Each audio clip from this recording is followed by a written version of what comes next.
Hey, welcome to Rambling Read Podcast. I'm your host, Marie, and I just want to welcome you to this insightful space dedicated to exploring the depths of our emotions as well as the psychology behind them. But most importantly, embracing our authentic selves. So if you want to better understand yourself, those around you, or just find a connection in this complex world without all the woo-woo and the kumbaya, this right here is where you need to be. With a little sprinkle of cussing and dark humor, you'll find the support and encouragement you need to honor your true self and unlock the power to living your best, fulfilling life. All right. So today's episode is all about transparency, why it's so hard to be open sometimes, and what happens when we choose to willingly withhold information, whether that's to protect someone's feelings or avoid conflict. Hiding the truth comes with some unintended consequences that can greatly hurt our relationships. But there's good news. Honest, transparent communication is a skill we can all use to learn and build better, stronger relationships. So let's get into why honesty matters and how you can embrace it in your own life. The main areas we'll focus on in this episode will be why people feel upset when information is withheld, the psychological and relational effects of secrecy, and then also just some tips on how you can better communicate more transparent and effectively. First, before we get into it, let's define some things to make sure we are on the same page of understanding what exactly I'm talking about here.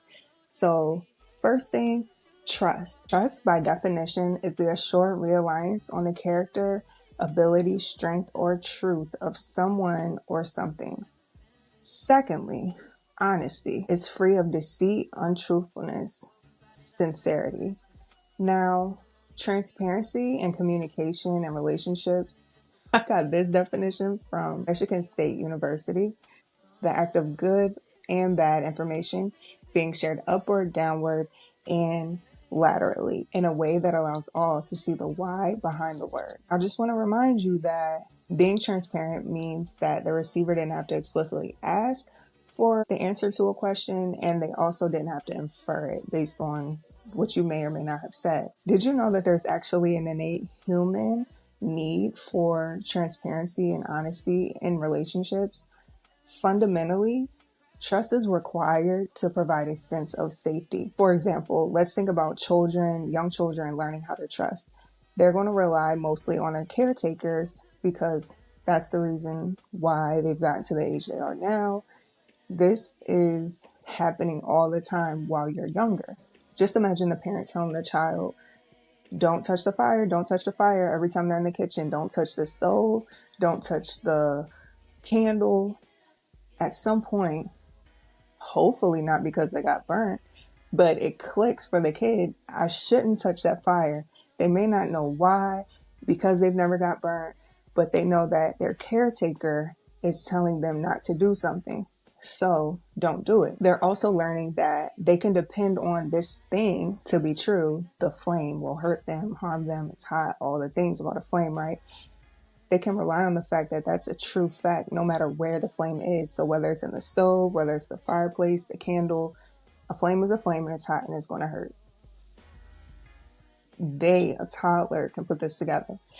Now, thinking about us as adults, similarly, having people around you that you can trust and rely on, depend on, is super beneficial because they've consistently shown you who they are and that you can depend on them, that you can rely on them. It allows you to focus your energy on other things.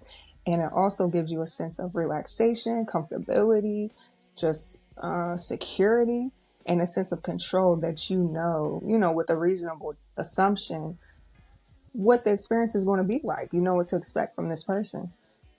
There are some emotional responses triggered by keeping a secret, right? I think I can safely assume we've all kept a secret.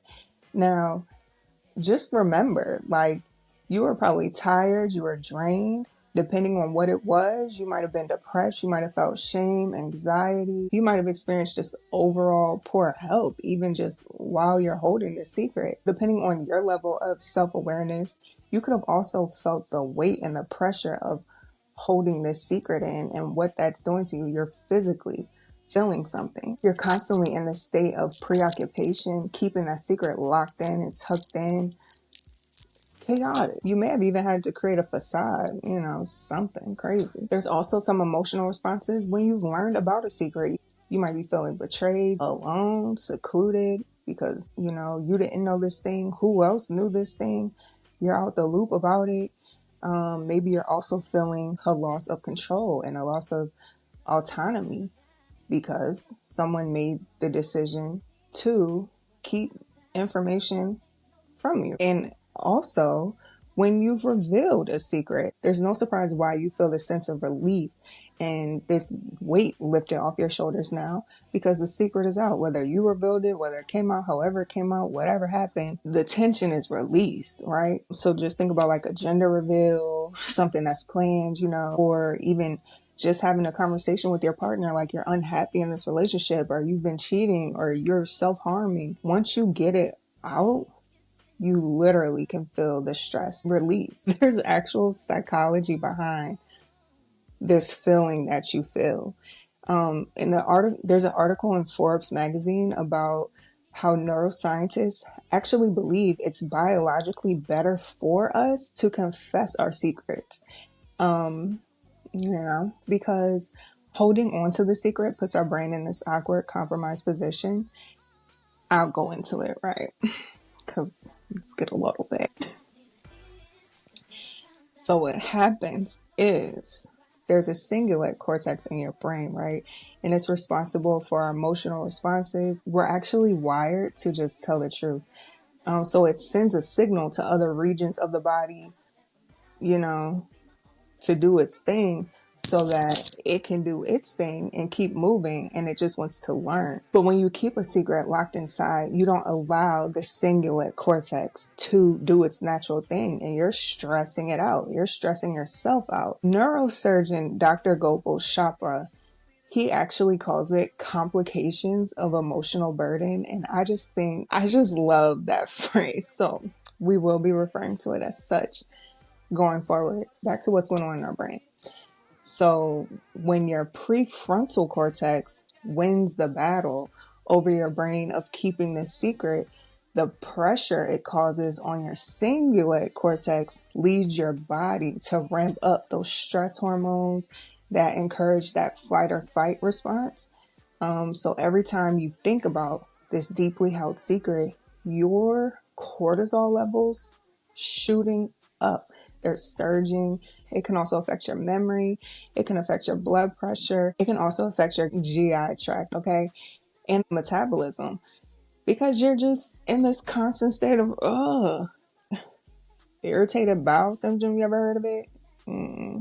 Are you seeing now how this can impact your relationships regardless of the role you're playing? If you're willfully holding back information that, if received by the other party, could result in a possibly adverse reaction to the one you want, you are literally attempting to control the outcome of the situation, and you're manipulating the result, right? Did you consider that you deciding to hold this information and what you're deciding to hold, you're only able to do this because you trust the other person's reaction?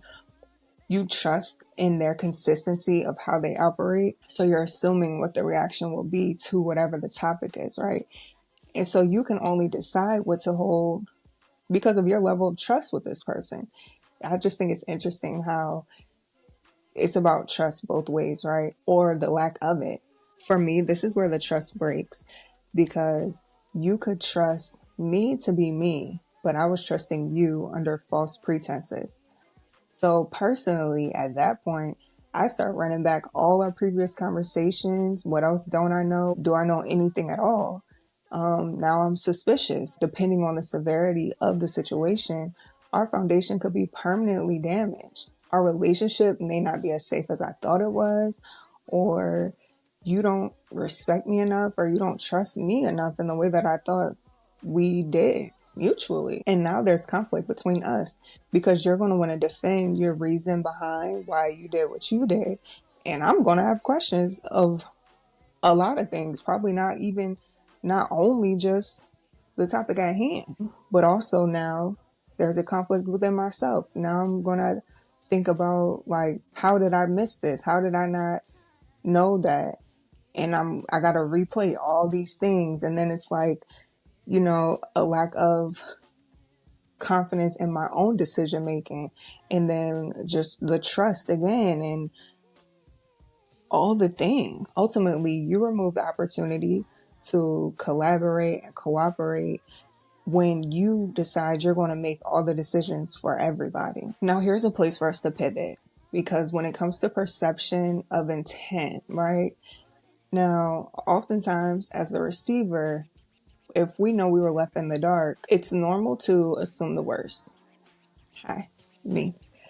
I'm thinking like, are they hiding this to manipulate me? Are they trying to control me? Like, did they think I couldn't handle it? And now, as a self-admitted overthinker, I'm also an oversharer. Other trauma responses. It's hard for me to necessarily see the positive aspects of withholding information and why someone would withhold information. But like I said in my previous episode, if you have information that revolves around me, could benefit me, could change something for me, could help me make a decision about me, you get what I'm saying? Me personally, I like the details and the facts so I can make my own informed decision, and I have more information to do that with, right? You can keep how you think I'm going to react and how you think I'm going to feel about it. Just me speaking for me, probably not going to care once I know whatever information is, if I received it in a compassionate way, that's probably not my concern, me personally. But also, I know this is a trauma response for me in my life because of so many times and so many instances, there were decisions being made for me and around me that I had no idea were going on. And I was unaware of them until, like they say, the truth comes. How many phrases do we know? The truth comes out, what's done in the dark come to the light. Now, with that being said, I have learned a lot, just maturing and lifing and some good old therapy. I could see now that it wasn't always about me. And a lot of the time, the person holding the information, they may not be ready to share. They may not be able to be as transparent as I would like or as I am. And that could be a boundary for them. And in that instance, there's nothing I can do but respect it, especially when the subject doesn't revolve around me or it doesn't affect me greatly. Take myself out of it. I could do that. But also, immediately after that, if the information comes out and it does involve me, baby, now it's up and my reaction is what it is. And you're going to have to grant me the same grace as I dive into the deep end. Figure it out. All right, I'm going to need some of that grace. I found something interesting just when I was looking up like the psychology behind why this happens or why we feel how we feel when this happens.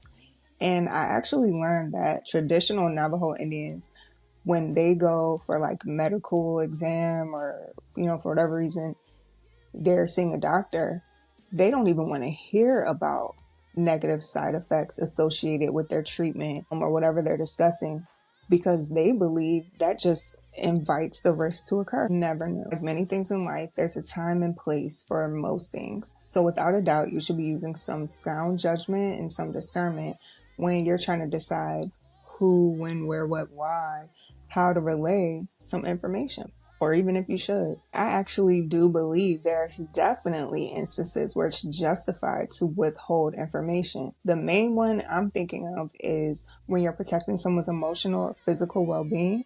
Maybe you're waiting for the right time to share some news that you think is difficult. This also isn't to say that you shouldn't say anything, because people don't know what they don't know. So in that particular scenario, I would just spend more time thinking of how I would deliver the information as opposed to what the information is. It is what it is, right? But you can find a way to say what you need to say. Now, the second thing that comes to me, obviously, like the surprises. Oh, it's a party, the baby, you're going on a trip, whatever. Like, that's fun, that's cute. We get that. Now, in that same kind of surprise, right? Where it could be a negative surprise or something too, like, oh, she cheating on him, but that's not my business. See how y'all could turn that on and off? Turn that on and off. You know, and you definitely know. So, like in an instance when someone is asking you about information that isn't your news to share, or it's not your business, right? But they're coming to you because maybe they've come to you in the past. You're a reliable source. Maybe you, the mixy one, and you do know the tea, honey. Like, you got the tea because you're nosy. No, I'm joking. But they're coming to you about information on somebody else. Now, use your discernment and think, maybe, hmm, maybe I shouldn't, divulge too much information that was trusted to me, right? And you can steer that person over there to who that information belongs to, right?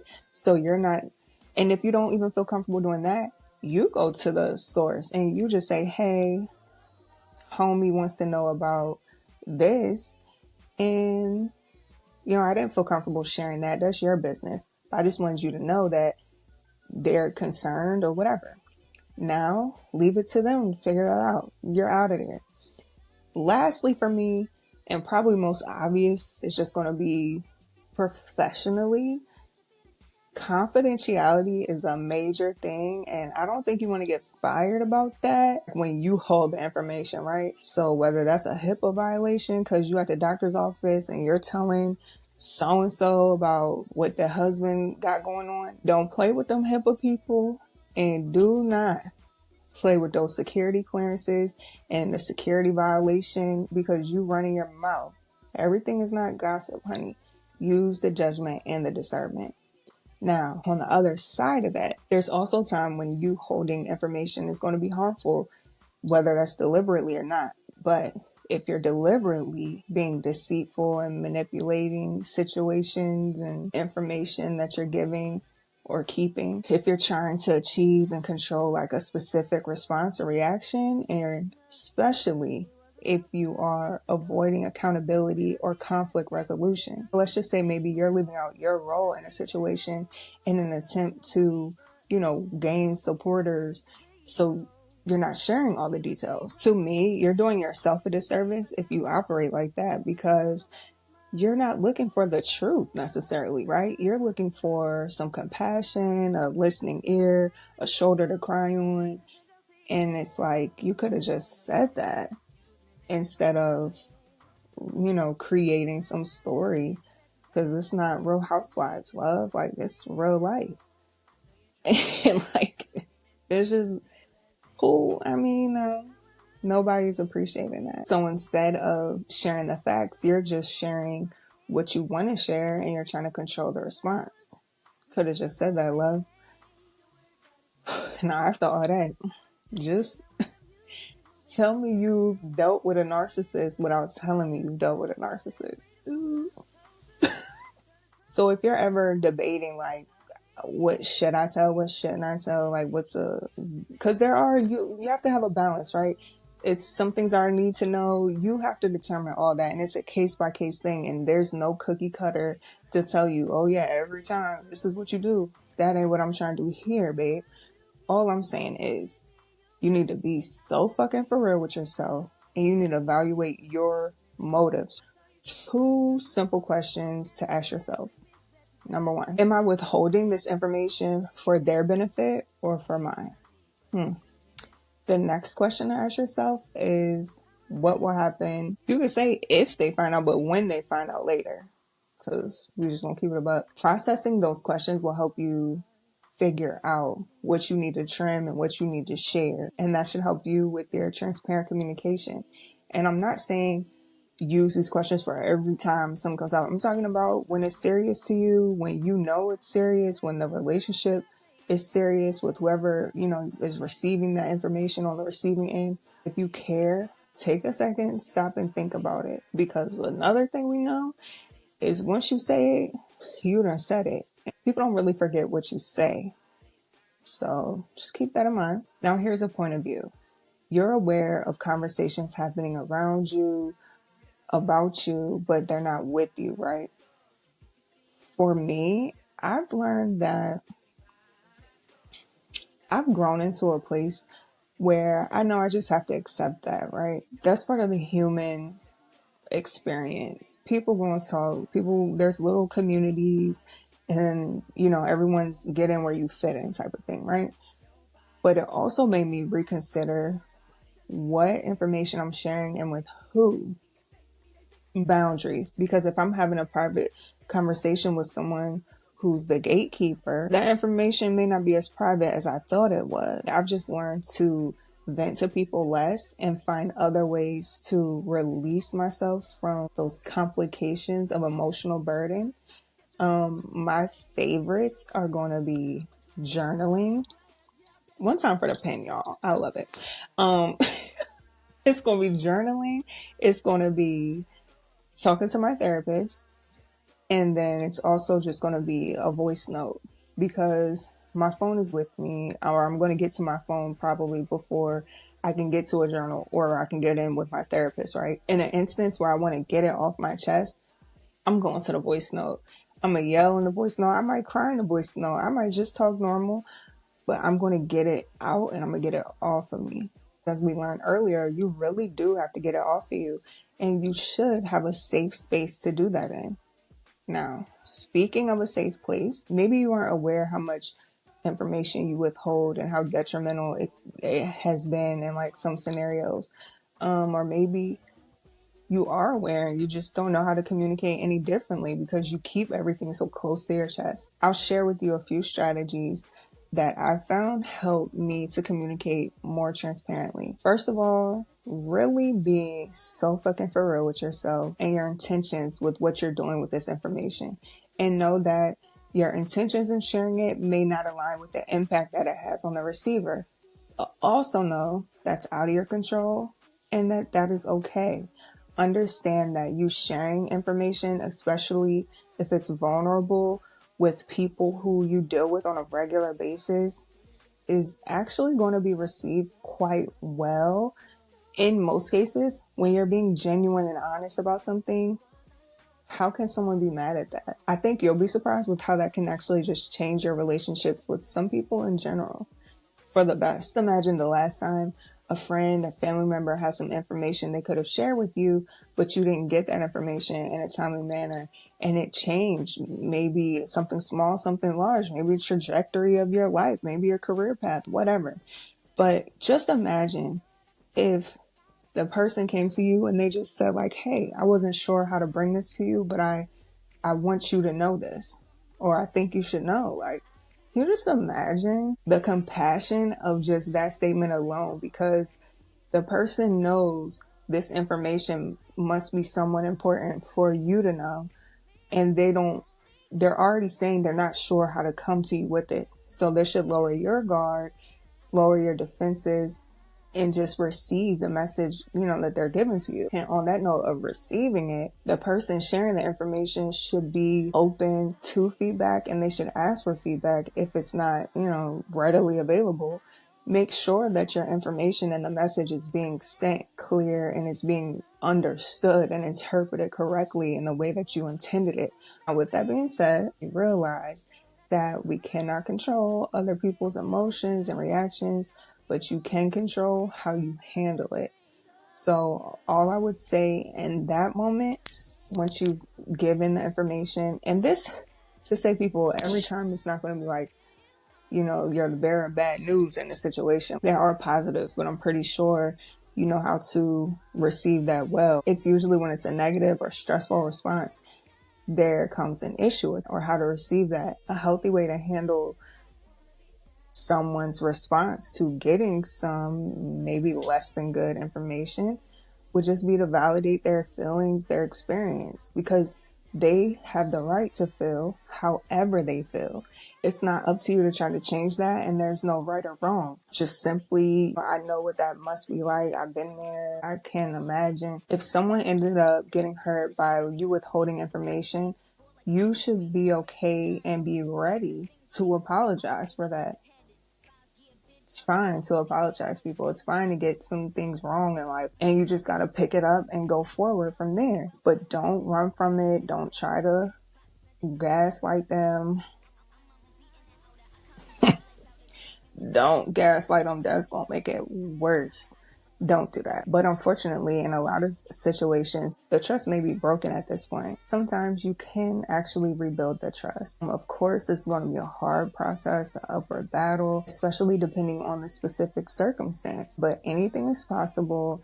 And if you're able to begin the journey, it will be a major learning lesson in the relationship as a whole. Some tips for that: if you do decide, commit to more openness moving forward. And also follow through on all the promises that you make and improve your communication. But on the contrary, if that's not possible, be honest about the situation. Be honest about the reality of the situation. Don't wish them ill will. Don't try to make them pay. Don't hold hate towards them. That is not healthy for you. Okay? At this point, it's about you now. It is. The last thing that you want to do is to sink more time and effort and energy into something that you know you don't want anymore. When you know you don't want the relationship, it's probably best for you to just skedaddle. And of course, it depends on your relationship, right, people? So again, use your best judgment and discernment on what is best for you in your situation, your predicament. Now, I go back and forth with the thought of, when something is broken, is it truly ever able to be repaired? Maybe so, maybe no. What do you guys think? For me, a true rebuild is going to take work from all the parties involved, and sometimes just a simple apology and the calendar moving forward to the next date is not going to cut it. Like, I'm looking for change behavior, right? And I'm talking about in a major situation. We're talking about building trust back, people. We're not just talking about little white lie or whatever you want to call it. It could actually take as much time and work to repair the trust as it did to create it in the first place. My logic here is that it's going to have to be better going forward than it was previously, because previously it included this deception and however we got to this specific situation, right? So it's going to have to be better than it was.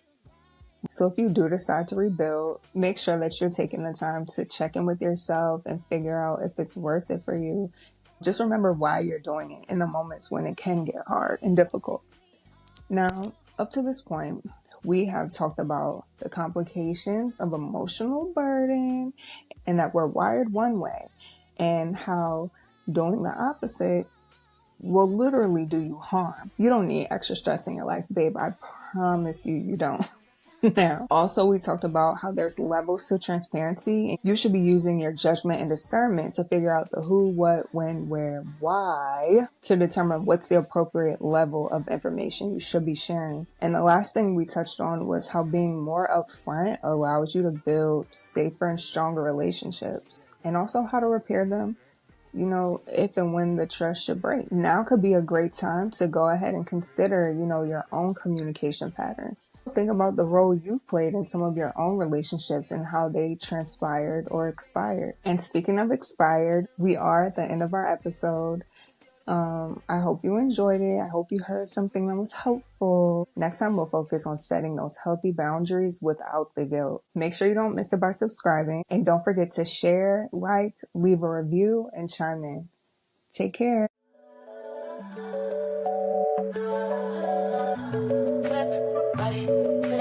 Got it, top, party, till I ever ask you to take me to go shopping in Paris.